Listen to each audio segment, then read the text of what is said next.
ची बैठक ही रद्द झालेली आहे। महत्त्वाची आणि मोठी बातमी आपण पाहताय। महायुतीच्या बैठकीसाठी मुख्यमंत्री आणि दोन्ही उपमुख्यमंत्री जे आहेत ते जाणार होते, मात्र दिल्लीमध्ये आज भाजपच्या केंद्रीय निवडणूक समितीची फक्त बैठक होणार आहे आणि दिल्लीमधली महायुतीची आजची बैठक ही आता रद्द झालेली आहे। महायुतीची बैठक रद्द झाल्यानं जागा वाटप जे आहे ते लांबणीवर पडण्याची शक्यता सुद्धा वर्तवली जाते। दिल्लीमध्ये आज भाजपच्या केंद्रीय निवडणूक समितीची बैठक होणार आहे। संध्याकाळी 6 ची वेळ आहे आणि महायुतीच्या नेत्यांची बैठक आज होणार नाही।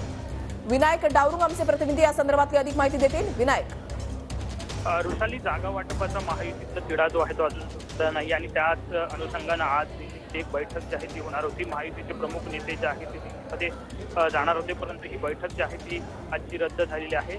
भाजपच्या केंद्रीय निवडणूक समितीची आज दिल्लीमध्ये महत्त्वपूर्ण बैठक होते। ही बैठक असल्यामुळे महायुतीची बैठक जी आहे ती लांबणीवर पडलेली आहे। पुढील काही दिवसात ही बैठक होणार आहे अशी माहिती मिळते।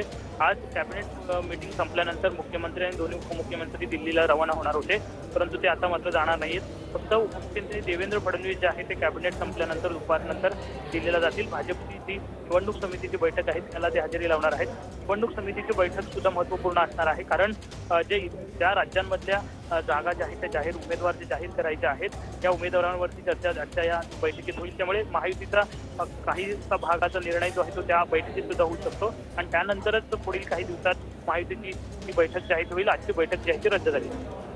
नक्कीच धन्यवाद विनायक, दिलेल्या सविस्तर माहितीसाठी। अपडेट सातत्याने तुमच्याकडून जाणून घेणार आहोत। तर दिल्लीमधील महायुतीची आजची बैठक जी आहे ती रद्द झालेली आहे। महायुतीची बैठक रद्द झाल्यानं जागा वाटप लांबणीवर पडण्याची शक्यता वर्तवली जाते। फडणवीस निवडणूक समितीच्या बैठकीसाठी जातील।